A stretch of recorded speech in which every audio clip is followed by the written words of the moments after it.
নমস্কার বন্ধুরা, cooking with Arpita চ্যানেলে আপনাদের সবাইকে স্বাগত জানাচ্ছি। আমার আজকে একটা স্পেশাল রেসিপি হচ্ছে মশালা প্রন কারি। তার জন্য আমি এখানে চিংড়ি মাছ নিয়ে নিয়েছি 200 গ্রাম, খোসা ছাড়ানো, নুন হলুদ মাখানো। আর লাগবে দুটো মিডিয়াম সাইজের পেঁয়াজ এখানে চপড করে নিয়েছি, দুটো কাঁচা লঙ্কা নিয়েছি, একটা বড় সাইজের টমেটো আমি চপড করে নিয়েছি, ছোট ছোট কুচি করে নিয়েছি। আদা রসুনের পেস্ট লাগবে 2 টিস্পুন, 1 টিস্পুন হলুদের গুঁড়ো লাগবে, 1.5 টিস্পুন কাশ্মীরি মির্চ লঙ্কা গুঁড়ো লাগবে, 1/2 টিস্পুন গরম মশলা গুঁড়ো লাগবে, 1/2 টিস্পুন ধনে গুঁড়ো লাগবে, 1/2 টিস্পুন জিরে গুঁড়ো লাগবে। আর লাগবে এখানে দুধ, 1/2 গ্লাস এখানে আমি দুধ নিয়ে নিয়েছি। দুধের বদলে কোকোনাট মিল্ক, নারকেলের দুধও নেওয়া যেতে পারে, কিংবা নারকেলের দুধও যদি না বাড়িতে থাকে তাহলে এমনি একটু গরম জল নিলেই হবে। তাহলে রেসিপিটা আমি শুরু করে দিলাম। গ্যাস জেলে গ্যাসে কড়া বসিয়ে দিলাম।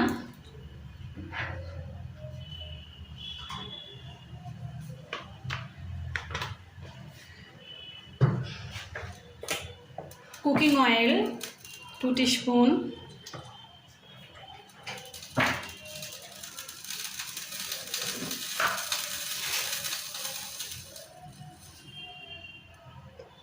ঘি দেব 2 টিস্পুন,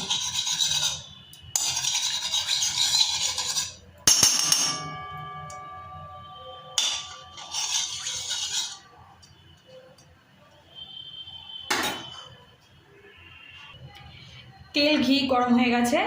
এবার এতে পেঁয়াজ কুচিগুলো ছেড়ে দেব।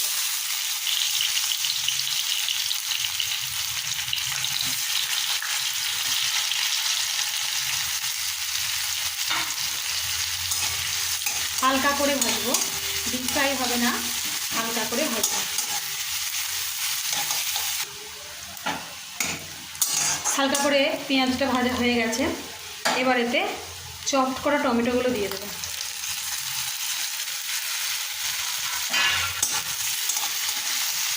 দিয়ে নাড়বো।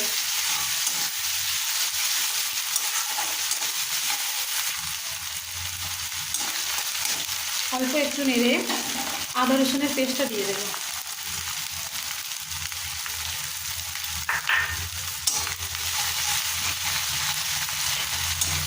দিয়ে ভালো করে মশলাটাকে কষবো।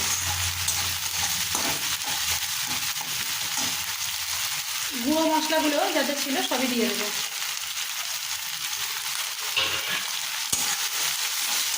দিয়ে এবারে খুব ভালো করে মশলাটাকে কষতে হবে। 1 মিনিট সময় ধরে লো টু মিডিয়াম হিটে ভালো করে মশলাটা কষবো, যাতে টমেটোগুলো গলে যায়।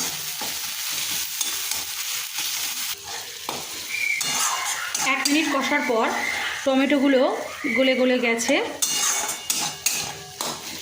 মশলাটা ভালো করে কষাও হয়ে গেছে। এবার চিংড়ি মাছটা দিয়ে দেবো। চিংড়ি মাছটা কিন্তু আমি ভাজিনি, কাঁচা অবস্থাতেই দিয়ে দেবো।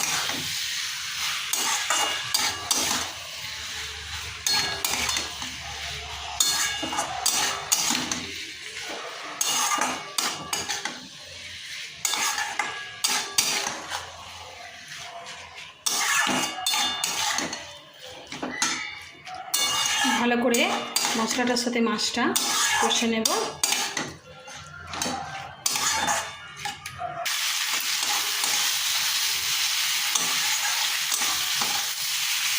চিংড়িটা মশলার সাথে খুব ভালো করে আমি কষে নিয়েছি। এবার এতে দুধটা ঢেলে দেব।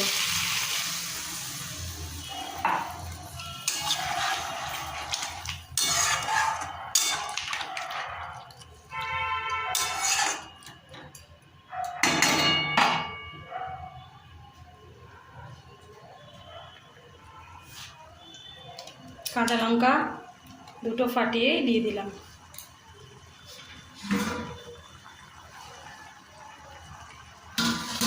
ঢাকা দিয়ে দিলাম। মিনিট 7 জন্য লো টু মিডিয়াম হিটে মাছটা রান্না হবে। মশলা প্রন কারি একদম রেডি হয়ে গেছে। এটা রুটি, পরোটা, গরম ভাতের সাথে খুবই দারুণ। শেষে আমি একটু ধনেপাতা অ্যাড করে দেব কুচি।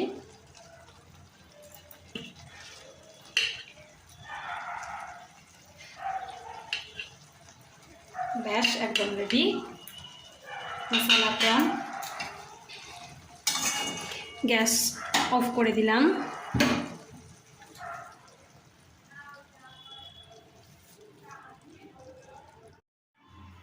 রেসিপিটি ভালো লাগলে অবশ্যই আমার চ্যানেলটিকে সাবস্ক্রাইব করে দেবেন বন্ধুরা। আর কেমন লাগলো বাড়িতে অবশ্যই বানিয়ে দেখবেন কেমন লাগলো, আর আমাকে কমেন্ট বক্সে জানাবেন।